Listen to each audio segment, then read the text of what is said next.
And for the want of something to do, we shall look. Has anybody been on a Dublin City tour yet? Yes. Boring, isn't it? Yeah. No. Very boring. Yes, it is. Oh, I'm agreeing with you. Yes, it's so boring. God awful. Anyway, ladies and gentlemen, for the want of something to do because I was born in this city, I'm going to point out a few things of interest to you all. Sweet. Lovely. That's Robocop on the left. What? Robocop. Oh, Robocop. Schwarzenegger's in here. He is indeed. I've actually bigger hands than Schwarzenegger's. He's the governor now. Well, ex-governor. My hands are actually bigger than his. Oh wow. Seriously, yeah. That means you have big Yeah. feet. Which shows they have big Shush, shoes. stop. Now, ladies and gentlemen, Dublin was founded by the Vikings. They rowed 60 longships up the River Liffey in the year 841. They built a little settlement.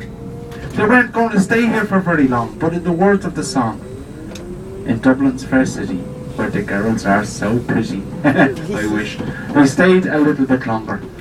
Well, they stayed for 200 years until the King of Ireland, King Brian Boru, kicked the bejesus out of them at a place called the Battle of Clontarf, about a mile away from here.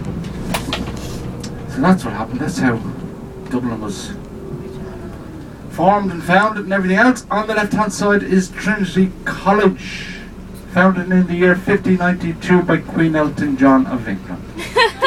Sorry, oh God, I get my queens mixed up again, haven't I? Sorry, Queen Elizabeth the First. Queen Lizzie, as she was known as Lizzie. Queen Elizabeth I. Inside the library of Trinity College is the 9th century illuminated manuscript called the Book of Kells. It was once signed by Queen Victoria because she thought it was the visitor's book. Anyway. One woman who didn't go to Trinity College, Dublin's most famous character, coming up on the right hand side, Molly Malone. Isn't she absolutely gorgeous looking, isn't she? It's nice. I'm talking about the statue. Otherwise known as the tart with the cart. The tart with the cart. The dish with the fish. Or the trollop with the scallops. Also been in the... Well, some people say that poor old Molly Malone caught more than fish in her fishnets, but I don't believe that. Anyway, Trinity College still on the left hand side. It takes up 42 acres of inner city Dublin.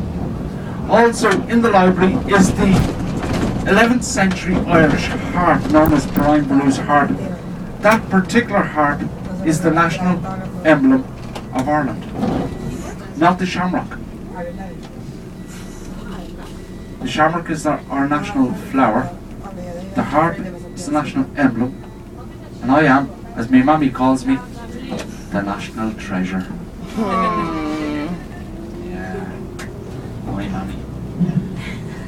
We're turning right onto Kildare Street, and Kildare Street was named after the Earl of Kildare because he built his townhouse on this street. He built it in a very unpopular area of the city, and that's why he built it here. He replied, "Where I go, fashion will follow." And so it did.